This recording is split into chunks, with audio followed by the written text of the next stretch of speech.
মুম্বাইয়ের জিউ ওয়ার্ল্ড সেন্টারে যেন চাঁদের হাট বসেছিল। মুকেশ আম্বানির ছোট ছেলে অনন্তর বিয়ে ঘিরে গত কয়েক মাস ধরেই যেন উৎসবের আবহ।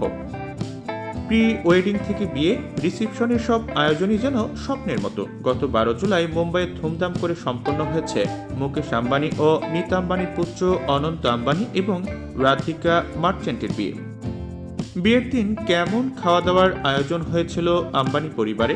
সোশ্যাল মিডিয়ায় ভাইরাল হওয়া একটি ভিডিওতে দেখা গেছে যে বিশ্বের বিভিন্ন প্রান্ত থেকে শেফরা উপস্থিত হয়েছিলেন এই বিয়ের খাবারের আয়োজনের জন্য।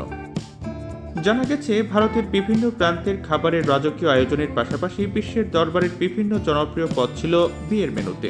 রামেশ্বরম ক্যাফের মাখন, ঘি এবং রসুনের দোসার পাশাপাশি অনন্তের প্রিয় পেশারত্ব ছিল এই মেনুতে। পাশাপাশি অন্ধ্রপ্রদেশে হয় একটি সবুজ দোসা, যা অনন্তের আরও একটি প্রিয় খাবার। এটিও ছিল খাবারের মেনুতে। কর্ণাটকের বিখ্যাত থাত্তি ইডলি একটি মশলাদার উসল বড়ার সঙ্গে পরিবেশন করা হয়েছিল পোরান পোলি। ছিল নানা ধরনের চ্যাটের ব্যবস্থাও। গত সপ্তাহে শুরু হয়েছিল অনন্ত আম্বানি এবং রাধিকা মার্চেন্টের বিয়ের উদযাপন। মুম্বাই পারিবারিক বাসভবন অ্যান্টিলিয়াতে প্রথম অনুষ্ঠানের আয়োজন করেছিলেন মুকেশ আম্বানি এবং নীতা আম্বানি। এরপর শুক্রবার ধুমধাম করে অনন্ত রাধিকার বিবাহ সম্পন্ন হয়েছে, আর 14 জুলাই মঙ্গল উৎসব বা ওয়েডিং রিসেপশন অনুষ্ঠিত হয়।